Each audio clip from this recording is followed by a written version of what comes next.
Noong 2015, tila may isang kakaibang planeta ang nadiskubre ng mga scientist, isang planeta na nagbibigay tanong ngayon sa mga scientist na posible nga ba ang buhay sa planeta na ito. Yan ang ating tatalakayin sa video na ito.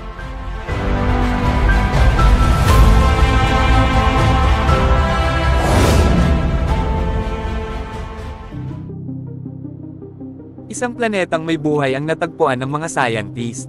Magandang araw mga kapatid, welcome back sa aking channel. Isa na namang bagay ang ating tatalakayin patungkol sa ating kalawakan, kung saan may isa daw na planeta ang nadiskubre ng mga scientist na may posibleng buhay. Ito ang planetang K2-18b. Isang uri ng exoplanet, ito ay tinatawag na mini-Neptune exoplanet o mas kilalang Hyacin planet. Ang Hyacin planet ay isang uri ng exoplanet na posibleng karaniwan sa paligid ng mga red dwarf na bituin na nailalarawan sa pamamagitan ng isang pandaigdigang karagatan at isang kapaligirang mayaman sa hydrogen. Ang K2-18b ay isang exoplanet na matatagpuan sa konstelasyon ng Leo, mga 120 light years mula sa Earth.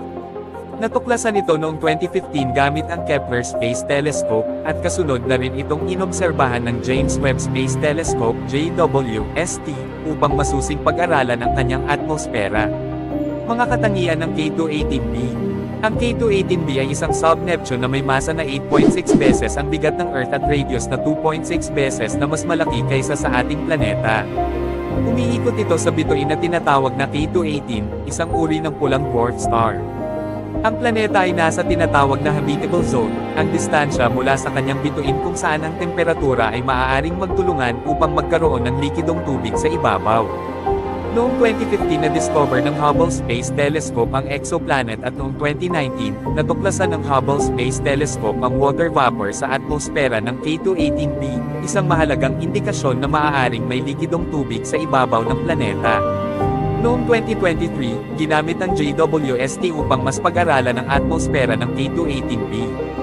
Nakita ng mga siyentipiko ang mga molecule methane at carbon dioxide, mga compound na karaniwang nauugnay sa mga prosesong biological dito sa Earth. Ang isa sa mga pinakakapansin-pansin na tuklas ay ang posibleng presensya ng molecule dimethyl sulfide, DMS, sa atmosfera ng K2-18b.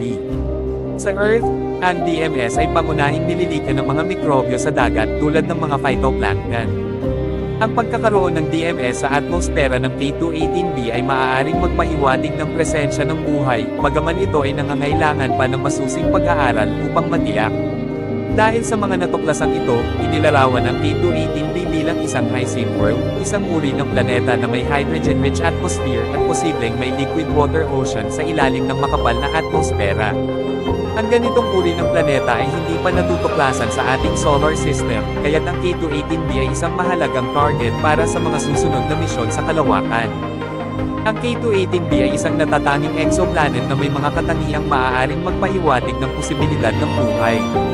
Bagamat ang mga natuklasang ito ay hindi pa sigurado ang buhay, ito ay isang mahalagang hakbang sa ating pag-unawa sa mga kondisyon na maaaring magtaglay ng buhay sa ibang bahagi ng universo. Ang patuloy na pag-aaral at pagmamasid sa mga ganitong planeta ay magbibigay sa atin ng mas malinaw na larawan ng ating lugar sa kalawakan.